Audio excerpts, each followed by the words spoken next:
ଓଲିଉଡ୍ ଜଗତକୁ ଫେରୁଛନ୍ତି ସବ୍ୟସାଚୀ ମିଶ୍ର। ହେଲେ ଏଥର କିଛି ରୋମାଣ୍ଟିକ୍ ମୁଭି ନୁହଁ କି କିଛି କମେଡି ମୁଭି ନୁହଁ। ଏଥର ସେ ନେଇ ଆସୁଛନ୍ତି କିଛି ଅଲଗା ଟାଇପ୍ର କାହାଣୀ, ଯାହାକି ଆମ ଓଡ଼ିଆ କଲଚର ଉପରେ ନିର୍ଦ୍ଧାରିତ। ମୁଭିର ନାଁ ପୁଷ୍କରା। ମୁଭିକୁ ଡାଇରେକ୍ସନ ଦେଇଛନ୍ତି ଶୁଭ୍ରାଂଶୁ ଦାସ। ମୁଭିରେ ଆପଣ ଦେଖିବାକୁ ପାଇବେ ସବ୍ୟସାଚୀ ମିଶ୍ର ଆଉ ସୁପ୍ରିୟା ନାୟକଙ୍କୁ। ମୁଭିର ପ୍ରାୟତଃ ସୁଟିଂ ପୁରୀରେ ହେଇଥିଲା, ଆଉ ଏମିତି ଅନ୍ୟ ଅନ୍ୟ ଜାଗାରେ ସୁଟିଂ ହେଇଥିଲା। ହେଲେ ଏବେ ମୁଭିର ସୁଟିଂ ସରିଯାଇଛି।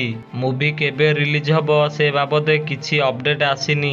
ଏମିତି ପୁଷ୍କରା ଭଳିଆ ଓଡ଼ିଆ ମୁଭିର ଟିଜର ତ ଆସୁଛି, ହେଲେ ମୁଭି କେବେ ରିଲିଜ୍ ହବ ସେ ବିଷୟରେ କିଛି ଅପଡେଟ୍ ନାହିଁ। ଯେମିତିକି ଆପଣମାନେ ତ ଜାଣିଥିବେ ଅମ୍ଳାନ ଦାସଙ୍କ ମୁଭି ଭାଇ, ଆଉ ମନୋଜ ମିଶ୍ରଙ୍କ ମୁଭି ମାଇଣ୍ଡ ଗେମ୍। ଏମିତି ବହୁତ ମୁଭି ଅଛି ଯାହାର କି ଟିଜର ତ ରିଲିଜ୍ ହଉଛି, ହେଲେ ମୁଭି ରିଲିଜ୍ ହଉନି। ଆପଣମାନଙ୍କୁ କ'ଣ ଲାଗୁଛି କାହିଁକି ମୁଭି ରିଲିଜ୍ ହେଇପାରୁନି?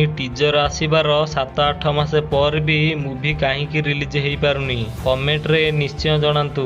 ଆଉ ଏଇଭଳିଆ ମୁଭି ଅପଡେଟ୍ ଭିଡ଼ିଓ ଦେଖିବା ପାଇଁ ଚ୍ୟାନେଲକୁ ସବସ୍କ୍ରାଇବ କରିଦିଅନ୍ତୁ ଆଉ ଭିଡ଼ିଓକୁ ଲାଇକ୍ କରିଦିଅନ୍ତୁ।